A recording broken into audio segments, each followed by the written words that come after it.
we have on our website, electionintegrityproject.com, a form called the Citizen Incident Report Form.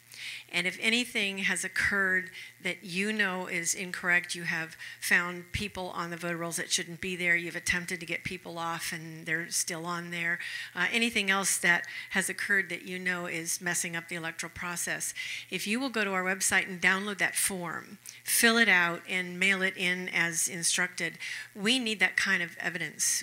Because we keep saying it's happening, and they're saying, well, yeah, give me names, give me dates, give me people. And so we need each citizen to step forward and say, well, this happened to me, and that happened to me, and that happened to me. So if you've had your party changed without your permission, if you have been changed from an in-person voter to a vote-by-mail voter, anything like that, we need to hear your stories. You need to report those so that we can prove to them that it's not just hearsay, that it actually is happening, and there are names and people and places and dates connected with that. So I just wanted to remember to say that kind of before I forgot and got busy. We had a lady talk about being a visual learner, which is the vast majority of us. And that's why everybody likes to walk away with handouts. And these handouts are getting very expensive for us to print out because we do it at our own expense. We're an all-volunteer organization, and so we don't get paid for anything. And so what we have begun to do is to provide each attendee a card like this. And most of you have one in your hands right now. If you didn't get one on the way in, Catherine here is going to give you one, so let her know if you didn't get it. There'll be several things that I'll ask you to consider doing with this card, but I will promise you not to abuse any information you give me on the card. But the main purpose of the card tonight is for you to give me a name and a legible email address. If you do that, within the next few days, we will send to you a plethora of handouts that will give you so much more information about what we know, what we found, what you can do to help, but particularly ammunition that you can talk to others about, to say these are the situations that we're living in right now, and this is why we need to somehow come alive as California citizens and make a change. So be sure you give me at least that much information on the top of the card and leave it with us tonight so that we can get you those handouts. Since you're getting them in a digital form, it means that you can pass them on to other people that you think might want to be interested in this fact or that fact or the other fact. So that's a very important part tonight of your response, is to give us a filled out card. Okay, we are the Election Integrity Project California now. We started in 2010 as the Election Integrity Project. We were a for-profit corporation only because the political climate at the time did not allow us to hope that we could get a nonprofit status, as you know what happened to places like True the Vote and other organizations. So our attorney suggested just go on as a for-profit corporation, of course, getting no profit whatsoever, and that way you can get on with your business. So we did that. But now with the political climate being different, in the middle of this last summer, we've filed a new organization called Election Integrity Project California, which is a 501c3 corporation, tax-exempt, public benefit organization here in California. And so please kind of pay attention to that name change and realize that that donations given to us are now tax deductible, and it gives us a lot more freedom to do a few things like apply for grants and things like that, so we can actually get more of our work done.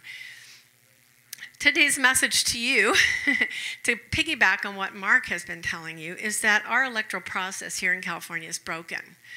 And I don't know if I have to convince anybody in this room of that, but I hope I can in case you need convincing. It really is broken in so many ways. But the major message is that there's a lot that we can do to fix it. And the hope is not gone yet. But the window of opportunity is closing. And if we don't step up now and fix it now, there will be no fixing. So it's now or never, and we really believe that to be true. Together, we really can restore the fair and honest electoral process in the state of California. But I want you to consider a reality. Everything that controls your life governmentally, on a macro scale and on a micro scale, what drinks you can buy and how much you can buy of them and how much sugar you can eat and what you can do with your own property and all those kinds of things. They're controlled by decisions made by whom? Made by your elected officials, I put that in quotes, your elected officials and the bureaucrats that they appoint. So if we don't, and what are we supposed to be able to do with this marvelous government that our founders gave us? We are supposed to be able to have a very quiet and peaceful revolution every 2 to 4 years. And we need to look at each one of our officials and say, if we don't like what they've been doing and we don't like what they're trying to do to control our lives, we can quietly bid them adieu and bring someone else in that we have more faith in. The problem in California is that we have lost that ability. And one of my goals tonight is to show you how we got where we're at, and then to show you how we can get out of it. Because our politicians, especially the statewide level, no longer fear the people. Think about this. Can you name a major law recently that has been passed in the state of California that had the approval of the majority of the people in the state of California? No. Gas tax? No. Sanctuary state? No. Carbon, whatever it was, cap and trade? No. The people are overwhelmingly against those laws. So what self-respecting politician would vote for something like that if he felt that he were going to be held accountable by his constituency the next time he came up for re-election? Nobody. But you see, they did, which tells you they do not fear you anymore. Which tells you that they know they've got a lock on something, and no matter what you do, they think it's very slim chance that they will be overturned. We're going to prove them different. And one message I want to be sure to give you now and give you often is that although there's a whole lot of corruption out there and a whole lot of fraud out there, we can outvote it. It can be outvoted until we're able to control it and stop it. Instead of getting upset, like so many of us have done, and say, well, I'm not going to vote. It never matters. I lose every time. Why should I even bother to vote? And you know people in your lives who say that to you. No, my vote's not going to count, so I'm not going to bother. No, if we get out in large numbers and vote our conscience, we can outvote that fraud. And so that's my message to you tonight. Don't get discouraged, get animated. Get animated to wear out all those shoes that you promised Mark you were going to wear out, and get out the vote so that we can outvote these politicians who think they've got it in a bag, okay? So yeah, there's a lot of fraud out there, and anybody who says otherwise doesn't believe what they're saying, because it's simply common sense. We know that every other kind of crime happens, and no one would deny that there aren't murderers and thieves and other kinds of criminals out there. So why would they all of a sudden deny that there is such a thing as an election fraudster? It's a ridiculous statement. So we know that they don't believe there's no fraud. Fraud is like the sharks in the ocean. These are the perfect predator. They have been there for millions of years, not changed hardly at all, because they work. They survive. They're good at what they do. Now, is there anyone in this room who's ever jumped into shark-infested waters and swum around? I have. And as you can see, I have my parts and pieces still in place, probably more of them in places than I want. Well, how is that possible? How is it possible that I was swimming around with these hungry sharks and came out in whole? Yes, I heard it back there. I was in a shark cage, of course. I had enough sense to protect myself. And that's what we have to do. The fraudsters will always be there. The people attempting to steal our elections will always be there. We can't stop them from existing, but we can stop them from succeeding. And how do we do that? By creating a shark cage. Now, the up and down bars in that shark cage stand for the good laws, the laws that are protective of our votes and the voters.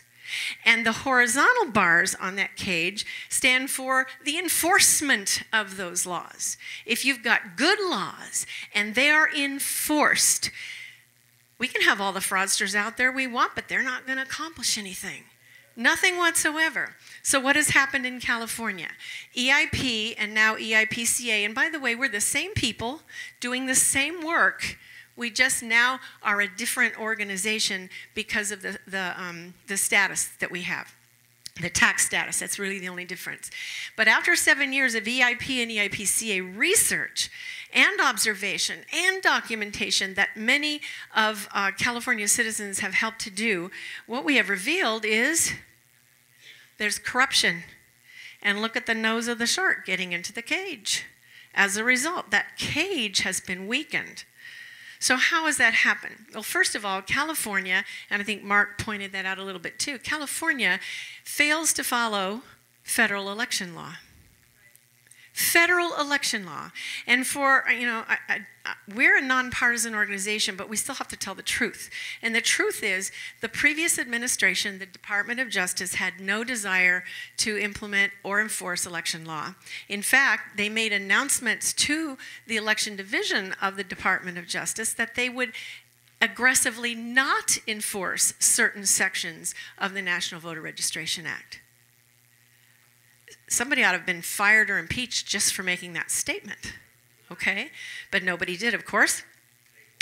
And the major law that's not being followed is the National Voter Registration Act, which requires that the voter rolls of every state be maintained.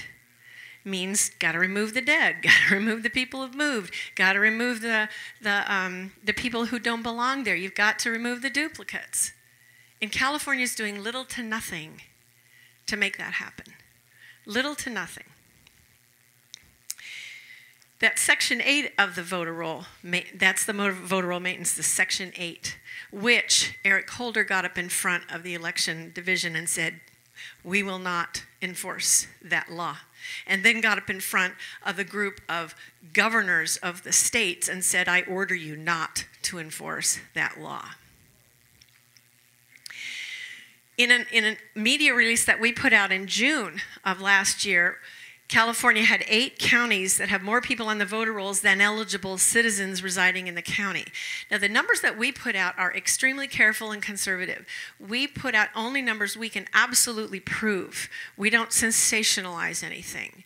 And so our numbers are going to look a little smaller than some of the numbers you're going to hear from other organizations. So we identified 8 counties that had over 100% registration. Judicial Watch did their own research. They identified 11 counties that have more than 100% registration. By Judicial Watch's numbers, LA, as Mark said, had 144. San Diego had 138% coming in. No, vice versa. San Diego was number 1 at 144. LA at 138, I think. And LA, by virtue of the number of people who reside there, that represents an incredibly large number of people. And so, and so on down the line for 11. Statewide, the Secretary of State, by manipulating the numbers, says we have a 78% registration rate, and that's just horrible. It's got to be higher than that. I think that's pretty doggone good. But the reality is, using their own numbers and doing the math correctly, we have 101% statewide registration. There is something wrong with our voter rolls. We have significant numbers of deceased and duplicates and registrants that are still on the active list. And then we have hundreds of thousands of inactive voters that are still on the active list. And all of that goes against federal law. So why does that matter? I mean, who cares who's on the voter rolls? What matters is who votes, right? Well, as Mark pointed out again, in the state of California, we have no voter ID. That means every single name on the active voter list and every single name on the inactive voter list can vote. All you have to do is walk in, give a name and an address, and they have to give you that ballot. They can't question you. They can't challenge you. They can't suggest that maybe, a 7'4" gentleman doesn't look like a Susie Smith. But if he walks in and says, I'm Susie Smith, they have to give him that ballot. It's ridiculous. But that's the state of affairs in the state of California. Everything from registration all the way to voting and beyond is on your honor. And that includes marking a box that says, am I a citizen or not? Now, one of the problems with the National Voter Registration Act is that it was written prior to the founding of the idea that let's give driver licenses to people other than citizens. They never even imagined that, which is why they connected the DMV and other public agencies together with the voting process and the registration process. That law needs to be overhauled now to protect the voter rolls from the people who shouldn't be on them. And so we need to be talking to our Congress critters and asking them, please, look at that National Voter Registration Act. It was in 1993. It needs an overhaul because now it's doing more damage than good as a result of the state's decisions to put non-citizens in the driver license list, okay? So anyone who's on the voter roll, active or inactive, dead or otherwise, is ripe for impersonation. And see, the one reason that we don't like to talk about voter fraud in Election Integrity Project California is that it's very hard to detect. It's very hard to catch. We have stories, and if you want to hear some of them, I'm going to talk about them on the 21st at your statewide conference. But I won't tell you any of those stories tonight. Give you a little reason to go on the 21st. Okay, but they are very ripe for picking, and it's undetectable. And that's why it's so easy to do. Another thing that California takes advantage of is the Help America Vote Act of 2002, which started the provisional ballot. Now, provisional ballot is a very important thing because it does protect people from being disenfranchised if they otherwise would be disenfranchised by a clerical error. But California is the only state that completely abuses this provisional ballot and turned it into what the Secretary of State calls convenience voting, which means that now you can choose to go anywhere you want in the whole county and cast a provisional ballot anywhere you want, instead of having the responsibility of going to your own polling place and casting a ballot. And voters are not informed of how dangerous that is for them. Not only are they casting a ballot that's not going to be processed until 2 to 4 weeks after Election Day, but they're casting a ballot that has to go hundreds and hundreds of hands to decide whether it's going to get counted at all. And they're casting a ballot that is disenfranchising them probably, because when you don't cast a ballot in your own precinct, you're casting a ballot that's going to be different from the one you were entitled to. You've crossed the line. There will be different candidates on it. Sometimes it'll be a big difference, like a senator or a state assembly. Sometimes it'll be something small, like water board or school board. Nevertheless, if you're going to cast a ballot in a precinct that's not your own, because it was just more convenient to vote over here where I picked up my grandkids instead of going to my local one, you're going to find out that they have to take your ballot. After all that processing, they have to take your ballot and put it in the hands of 2 people who are unsupervised at the registrar's office who are going to remake your ballot. They have to copy it over onto the ballot you were entitled to, leaving out the votes that you cast that you weren't entitled to. And you got to hope they're going to transfer your votes properly. What could possibly go wrong? So please don't vote provisionally, just, carelessly. That's a really bad decision, and none of the poll workers know this unless they learned it other than from their county, because their county isn't telling them that. And so they don't know to warn the voters about this. And so the voters blithely go on, okay, I'll just cast a provisional ballot. And we have a growing mountain. Every single election, more provisional ballots cast. In 2016, California cast, you ready for this? 60% of the provisional ballots in the nation. Is there any wonder that we are a joke to the rest of the country? That nobody in this country trusts California? And there are even some moves in other states to suggest that California's electoral vote shouldn't count because our electoral process is so out of whack. So we have got to fix that, people. Okay, so convenience voting, which is not only provisional, but it's also the fact that we have now offered everybody the chance to vote by mail. Isn't that wonderful? Now, I'm going to rub some fur the wrong way here because some of you are inveterate voting by mail people. But I'm telling you, if you don't have to vote that way, and some people do, but if you don't have to vote that way, we ask you, please don't vote that way. Your ballot is vulnerable on the way to you, vulnerable on the way back to the counting, no matter how you submit it. Whether you send it in the mail or you put it in a drop box or you take it in person and drop it off, it's manipulatable. They are processed behind closed doors with very little people making sure it's done properly. It goes through hands after hands after hands after hands, any number of hands which could manipulate it, lose it, alter it, whatever. And somehow we trust the results of an election where we have now over 50% of the ballots being cast by mail because we've had a 19-year campaign of disinformation and propaganda to convince us that this is the way to the future. This is the way to vote. This is safer and cleaner and easier, and isn't it all fun? And now we have a law trying to convince us county by county to go all vote by mail, whether you want to or not.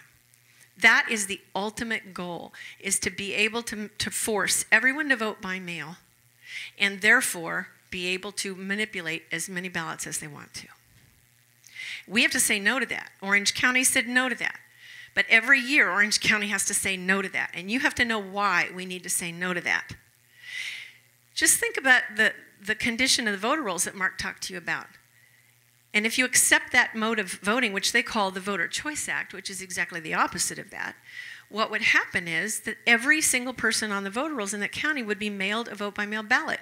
When we know how many of them don't exist anymore or don't live where the roll says they live, you're going to have ballots flying around through the air. I'm getting this picture of that Harry Potter scene where the owls keep dropping zillions of letters down in there.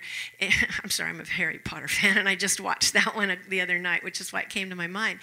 But you're going to have all these ballots out there for anybody to harvest. And we've just passed a law that now allows you to harvest ballots and turn in as many as you want to with no questions asked.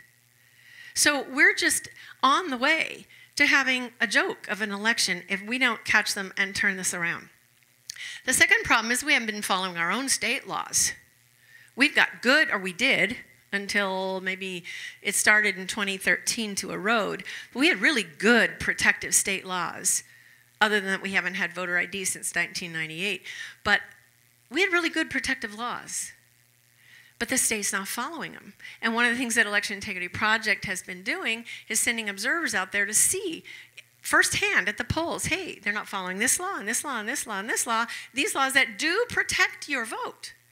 And so we've been putting pressure on them and saying, you know, there were this many violations of this and you need to pass the law. And we go to the poll worker trainings and we see that the poll workers are not being taught the right way to do it. They're being trained exactly opposite to the law in some cases. And the Secretary of State is sending down advisories advising them to do exactly the opposite of what the law tells them to do. And so we're detecting that, and we're going out there and we're telling them you got to turn it around, you got to follow the law, and we're publicizing that. And of course their response has not been to follow the law. Their response has been first to ignore us and then finally change the law. And that's what they've been doing in the last few years, is taking away those good laws, that up and down bar on your shark cage. Now they've taken away those good laws after they've already stopped enforcing them. And so that shark cage is falling completely apart. And as I was just saying, the third step to get where we are now is that they've been passing this destructive legislation that decreases the integrity that we already had. And that's how we got where we are now. I think the biggest one is the one I was talking about before. It's called SB 450, the Voters' Choice Act. And one of the handouts that you will be emailed gives our arguments about what's wrong with it. Because when everybody talks about it, they go, oh, this is all the good part about it. But they don't tell you and I don't want to give them credit by saying they're unintended consequences. I think they're very intended consequences. And that's what we're going to point out to you in our little 2-page handout. Please look at it carefully. And let people know that this is a bomb ready to explode in your county. And once you go this way, you cannot go backwards. So we have 5 counties going that way in 2018. Colorado has already gone this way. In fact, that's what we're modeling this after. And Coloradans are freaking out. They're contacting us left and right and saying, we can't trust our elections anymore. What do we do? What do we do? Because they've gone all vote by mail, vote center voting, which is exactly what our current Secretary of State wants to impose on the entire state. My fear is that if enough counties kind of don't get on board with that, that his next push is going to be to get the legislature to make it mandatory by a certain time. So we need to really watch out for that. In 2017, they really took the bull by the horns and they dismantled several laws. They made it legal to take a picture and post it on social media of your voted ballot. Now, what possible reason could there be for that, other than to either enable voter intimidation or vote selling?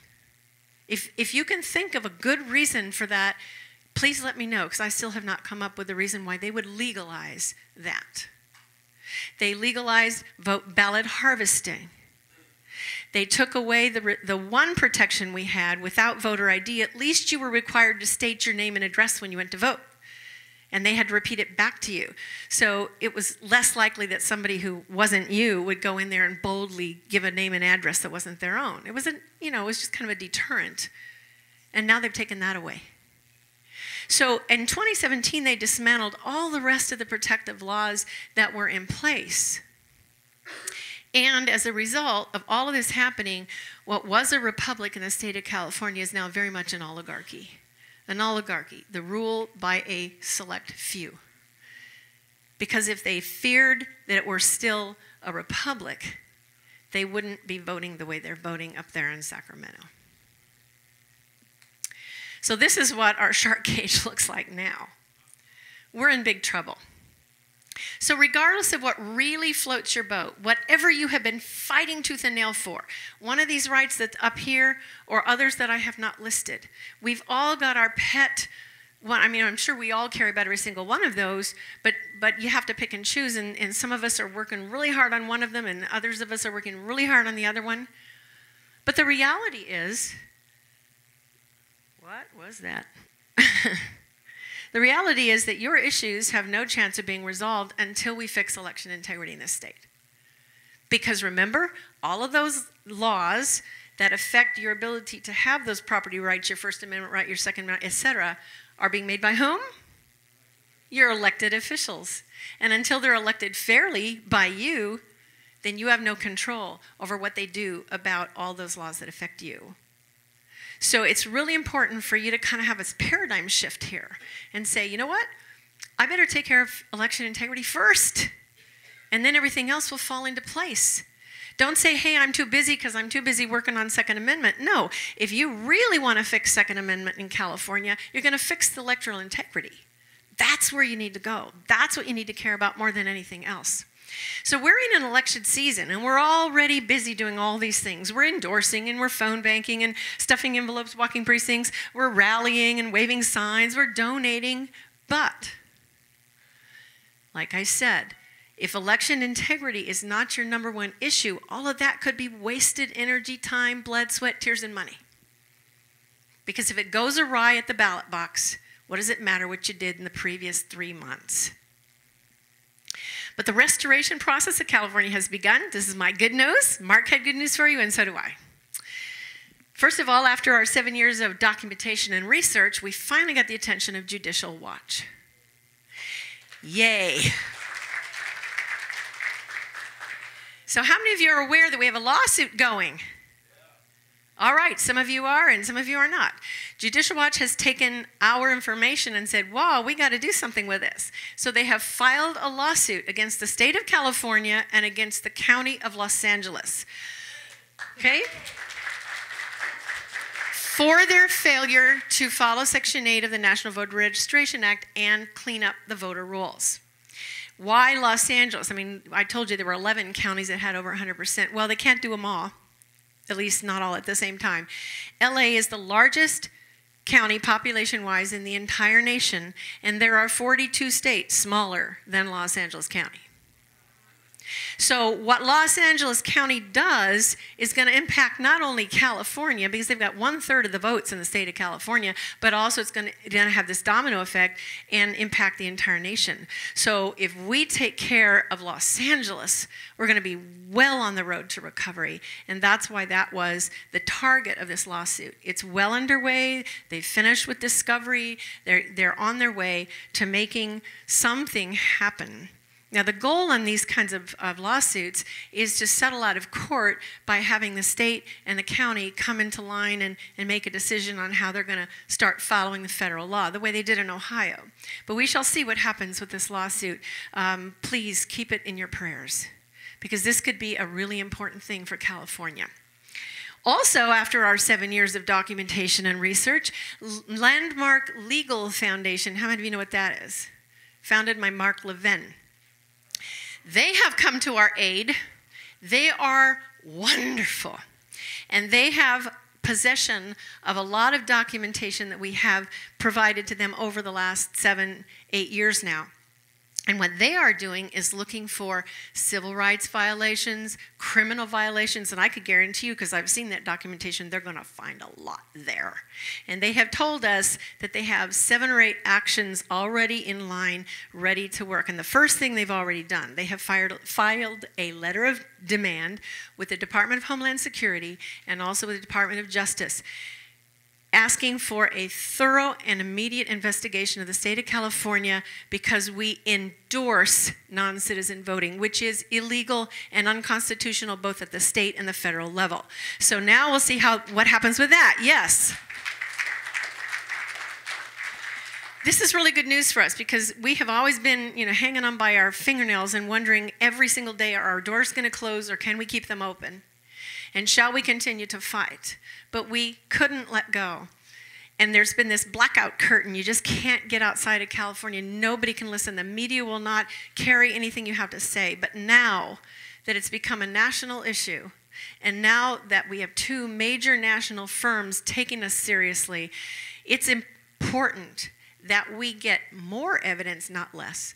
This is when we have to pull harder, not back off and let them take it. Because as they go forward, we have to continue to provide them with updated information to say this is still going on. We still have this, we still have that. And our data team is working very hard on the data part of that. And you and I together have to work on the part that citizens do by observing the process and documenting what we're seeing. So this is the release by Landmark Legal. So I hope you're asking yourself, okay, what do I do? What can I do? How can I make this happen? And how can I protect my county, my community within my county? Well, first of all, how many of you know that you should go into the website and check your registration a couple months before every election? How many of you do that? See? And now that we have that statewide voter database, as iffy as it is, you can actually go to the Secretary of State's website and check your registration. Are you still registered? Are you still registered with the party that you requested? Are you still registered to vote in person or by mail or whatever your choice was? And also at the Secretary of State's level, you can take that little drop-down menu and you can pick any election in the past and click on it, and they will immediately tell you, yes, you voted, or no, you didn't. If you voted by mail or provisionally, they will tell you if your ballot was accepted or not. If it was not accepted, they will tell you why it was rejected, and all you have to do is go online and get that information. So if you've been voting by mail, I suggest you go and find out if your ballot's been counting. If you're planning to vote in June, I hope no one in this room is not planning to vote in June. Go on that website now, or you can go on your county website where it says check my registration and find out whether you're still registered the way you want to be registered before it's too late to make the change. We have a growing number of people who show up at the polls, and poll workers, every poll worker I ever talk to tells me this is true.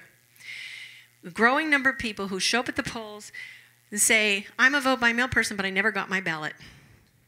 And so now I want to vote here, which of course becomes a provisional vote.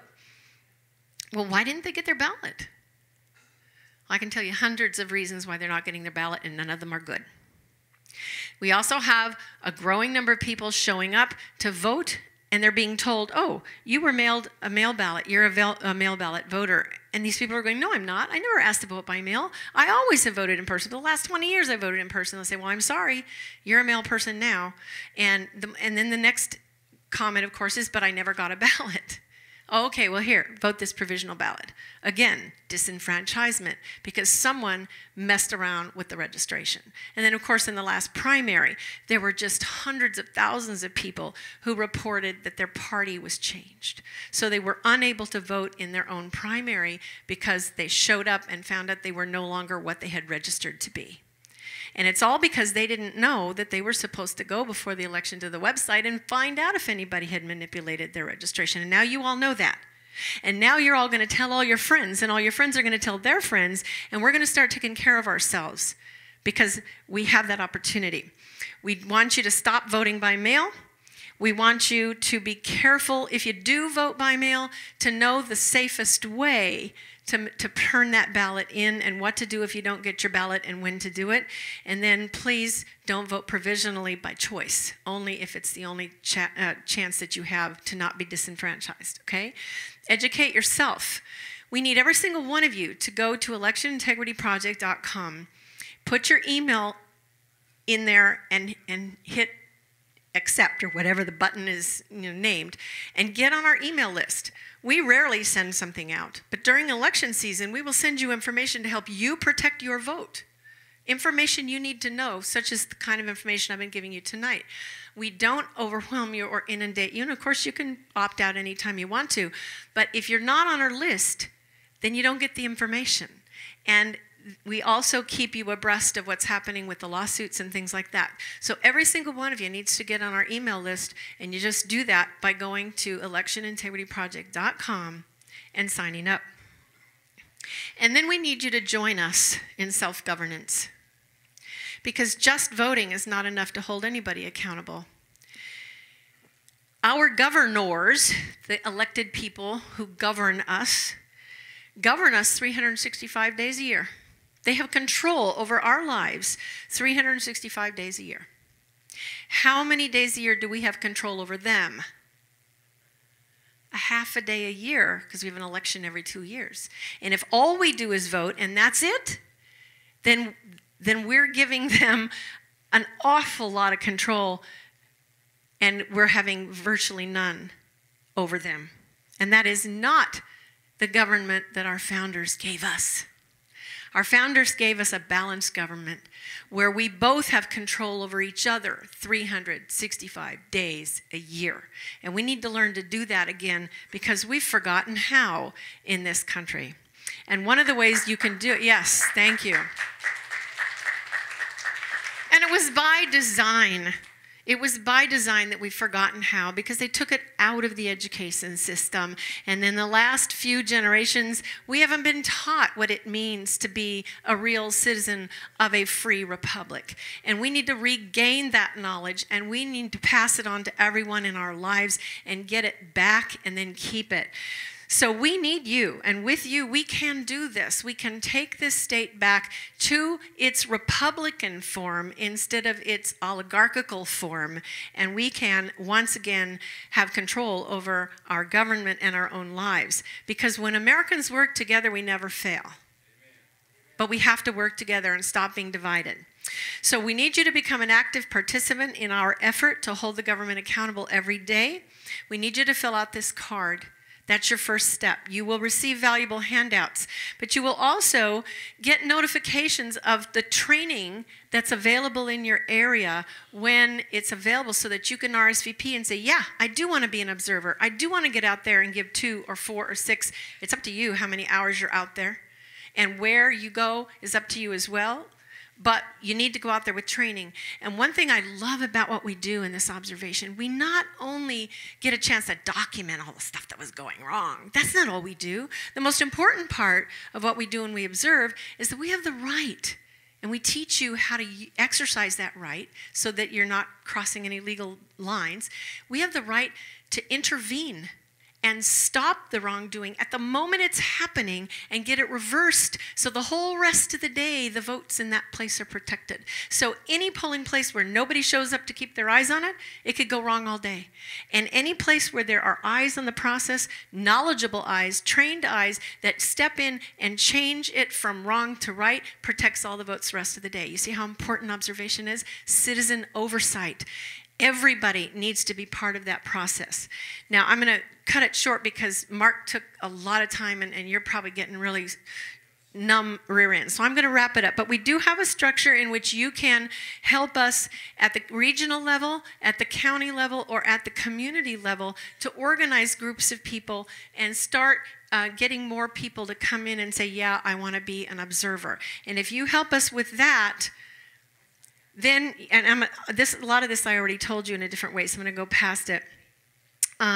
But we also definitely need your donations. They're tax deductible. We actually have a donation jar in the back that, you know, if you would like to give us a little help, we could really use it. Again, we're all volunteer and we get no money for what we do. Every penny goes straight to the work. And we also take donations online, and we ask for your prayers. We thoroughly believe firmly that this country was founded only with the divine guidance of the Almighty. And we have let him down recently by not being good stewards of this marvelous gift that we have been given, the only people in human history to be given this gift. And we now want to ramp up that stewardship and stand up and say, thank you, Lord. We're going to give it back to ourselves, and then we're going to use it the way you intended us to use it. And we need your prayers to help us continue to do that. So please put us at the top of your prayer list. Pray for us and with us for our success. Join our team, and you know what? There will be safe in our shark cage, and who cares whether the sharks are around us? We'll be safe. Thank you.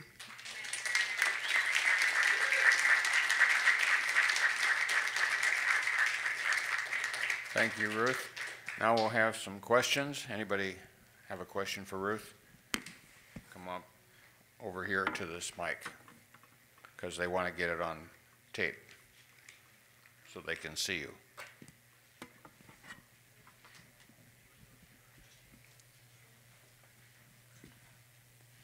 Ruth, I am a resident of Lake Arrowhead, California, and I recently, this last week, actually Friday, completed poll worker training for San Bernardino County. You said something about the fact that we as poll workers were no longer instructed to ask a voter for their name and their address. In our county, we have to. Your county's not up to date with the new law, which, I mean, I'm happy about that. I was curious about that. The wording in the law, it used to say, must state in an audible tone of voice, name and address, and have it repeated back by the poll worker.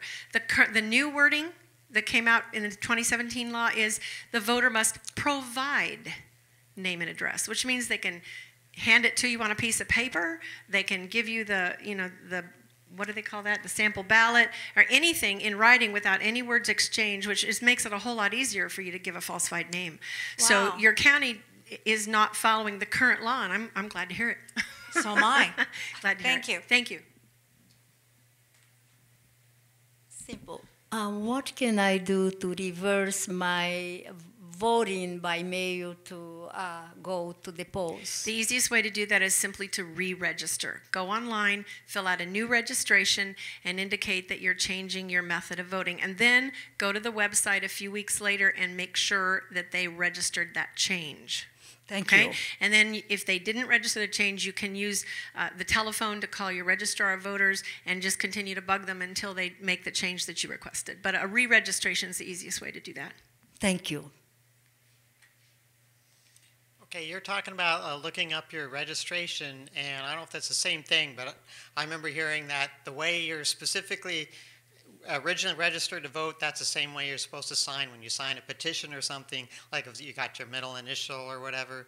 So I like I would tell other people to check that first so they're familiar with that. And so I went and checked again at our local Orange County on the website, and I just make sure it was the right web page, and I noticed it didn't have it right because I knew I have my middle initial. And so I called and say, well, which is the right web page? Because there's two similar ones, but neither one seemed to work. And he told me, and I said, well, that's what I checked, and it wasn't it. So he checked on his record and said, oh, you're right, it doesn't show. And he says, well, as long as you're close, I'll probably let it go. And that's the best answer I got. Well, and you bring up an interesting point. If they are trying to validate your ballot, the law says that they have to err liberally in favor of the voter, which means they got to accept practically anything. So if you've registered as James Samuel Smith and you sign your ballot as J.S. Smith, there's never any problem. That goes through. They will accept anything that's close. And in a way, that's good. I mean, you know, how many of us remember how we actually put our name down when we registered to vote? So, you know, they're not going to, if you sign it Jimmy instead of James, they will accept that. They're going to try to look at the handwriting. But I recently found out, to my great horror, that most counties are only doing a 1-point match on signatures. Any signature is going to get through with a 1-point match, for Pete's sake. Okay. However, in petitions, the rules for accepting signatures are different. And any county can decide any rules they want to apply to whether signatures for petitions are going to be accepted or not, which is why many of you have been part of signature gathering in the past for some things that you wanted to get onto the ballot and found that they didn't make it because too many signatures were thrown out, because counties can pretty much do what they want to in terms of accepting signatures for petitions. So it's not fair. And that's another reason that if you have a signature drive and you want to validate something to go onto the ballot, not only do you need to work very hard to get the signatures, but you need to be there with your eyes on the process while they're validating the signatures, because you have a right to watch and you have a right to say, wait a minute, that one matches. Somebody's got to look at that. You have a right to that because it's your process. It's your voting process. You have a right to oversee it. And if you really want that signature, those signatures to be accepted, you're going to need to keep your eyes on that part of the process as well. I'm Catherine, and I'm the Orange County coordinator for the Election Integrity Project. She's also the regional coordinator. She's wearing 2 hats. And I was here last month. And there were 11 people that volunteered, signed a card last month, and turned it in. Now with Ruth, I just know everyone tonight is going to fill one out. She didn't talk about the election period, which I wish she would state because that's kind of interesting. But our training will be the last week in April and the first 3 weeks in May. And if you sign up a card tonight, turn in a card tonight, I'll be at the back door collecting them. You will receive a letter from me with some of the information that Ruth was talking about. So I hope everybody will turn in, and it's you get your choice of when you want to work and how often you want to work. But it lasts for 60 days, so we really need lots of people. Yeah, Catherine will send you that training schedule. You can train anywhere, whatever fits in your schedule, but you can still observe where you ask to observe. So if you can't make the one closest to your home, you can travel 10, 15 miles to another training at a time when you can make it, but you will still be allowed to observe wherever it is you make the request. We don't tell you where to go. You tell us where you want us to place you. What Catherine was talking about in the election system, I cut my presentation short, is that, I alluded to it a little bit, 29 days before Election Day, we start having people walk in and voting early. And we start collecting vote-by-mail ballots. And all of those are being processed. And that whole 29 days before Election Day, our eyes need to be on that process. We need to be part of the team that's observing at the registrar's office just on a rotational basis. If everybody gives, a couple of hours, 1 or 2 days before Election Day and 1 or 2 days after Election Day, we'll have it covered. And we'll keep an eye on that process. And then after Election Day, we've got, like I said, at least 60% of the votes are coming in some sort of an envelope, which means it's got to be processed and signature validated and all of that. And our eyes need to be on that process all the way to the end to make sure that, like our motto says, every lawfully cast ballot is accurately counted. And we need to make sure that by going the entire election season, not just thinking in terms of an election day. Thank you, Catherine, for that. And she's a great coordinator. She'll do a marvelous job here. She's already collected a lot of people who have said, yes, I want to step up. And hopefully we'll have a whole lot more people tonight who will say, yes, I want to step up. And if you're not from Orange County, that's okay. We'll get you to the county where you belong. So sign that card and let us know where you belong. I'm wondering if there's much effort toward directly contacting retired people who have more time, because the time that is needed to be of assistance sometimes is not possible to those of us that are still working. So I'm wondering if there's a separate effort to reach like Laguna Woods or, retired people who have a little bit more free time during, the week to do that. That's my one question. The other one is, I feel discouraged at how to motivate people to do what's best for our state, not just what's in it for me and my people. And I mean, I've met with the side job that I do of this petitioning, I've met a lot of people, more so women than men.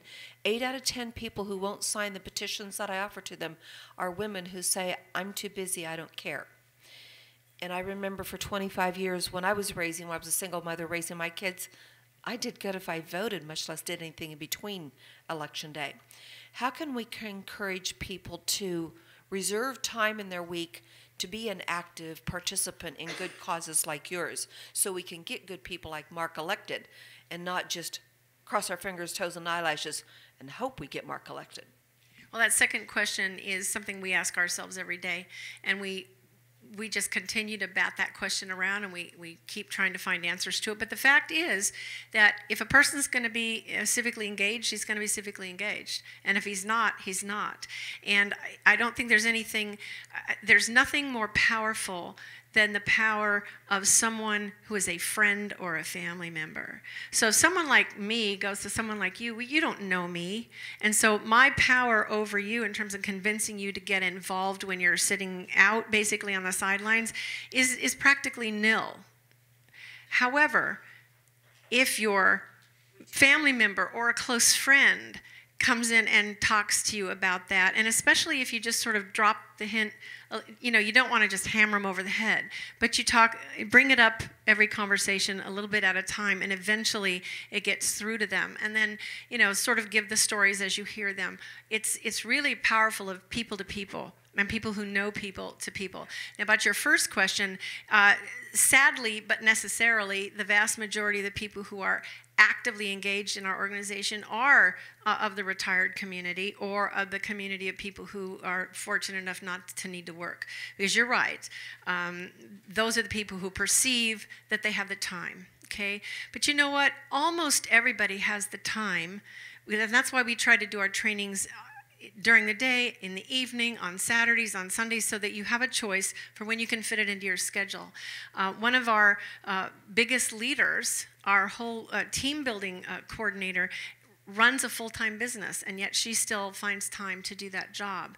So it's a matter of making the time, not the matter of saying you do or you don't have the time. But the fact of the matter is that every single person, even if you're working full-time, or taking care of your grandkids full-time, it's hard for me to believe in a 13-hour election day that you wouldn't have a couple of hours free that you could go out and observe a poll for just a couple of hours. It would be very rare that there would be someone who is so tied up for that one day that they know 2-4 years in advance what day it's going to be, that they couldn't somehow make a plan to have a couple of hours free on that day. It's just kind of hard for me to believe. I met someone recently who had an excellent idea that said take the one-a-day attitude, not the one-a-day vitamin. To talk to someone once a day about, getting involved and doing something to preserve what we have. I'm going to volunteer to help both you and Mark create visual slides of what the future is going to look like if we don't do something. Because on Labor Day of last year, when I was out working a side job with the U.S. Census Bureau, I saw a train coming along the 91 highway, and it had probably 100 Army tanks coming into our country, not manufactured somewhere and shipping them off to North Korea or somewhere, but they're bringing them in. What's that all about? That's scary. Take a picture of the streets of Los Angeles, and you know what the future's going to look like if we don't turn this around in California. Yeah. Just look at those horrible pictures. It looks like a third world country, worse than you've seen in pictures of Bombay or anywhere else. And it's right here in the heartland of Los Angeles City. Somehow we need to show more pictures of how we want our future to be, as good or better than it is, versus what it's going to be like if we're too busy shopping or whatever. Well, realize that we have systematically been desensitized to the fact that we need to be involved. We've been trained to just go about our lives, mow our lawns, play our little games, watch Dancing with the Stars, and hey, don't bother me with being responsible for my government because they over there are going to take care of it.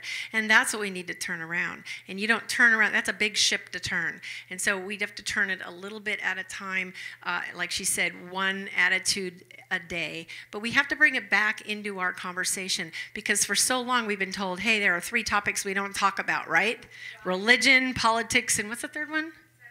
Yeah, exactly. We got to talk about all 3. We have to stop this nonsense of when we're with people with whom we may disagree, it's not okay to talk about those things. Let's learn how to have some conscientious dialogue in which we can honestly disagree with one another and put out our perspective and our point of view. And let's stop making the most important topics in our lives taboo. Let's talk about it. There's a reason in law that allows them to do everything they're doing. Did you know that? I'm not sure we can answer. The original enacting clause read, "The people of the state of California, comma, represented in Senate and Assembly, comma, do enact as follows." There was a change in the enacting clause October 2nd, 1910, and since then the enacting clause reads, "The people of the state of California do enact as follows," which means there's no representation of the people of the state of California in Senate and Assembly, and they can do anything they want, and that's why they're doing it. There's another frightening thing. Every state, when it got statehood, had to promise under the Constitution of the United States, had to say that their people would be guaranteed a Republican form of government. And the state constitutions have to say that our people will have a republic, which means we will be a republic, okay? A Republican form of government. In the last 5 years, at some point, that disappeared from the California Constitution. It no longer guarantees us a Republican form of government, and nobody knows how it got taken out, when it disappeared, but it's not there anymore. That's at Article 4, Section 4. It's called the Guarantee Clause. But it's not there anymore. Well, it is in the U.S. Constitution. Yes, it is, but it's not in the California Constitution anymore. This is the incremental destruction of the government that we are entitled to. So we need to keep our eyes on it. Thank you, everybody. Be sure Catherine gets your cards tonight.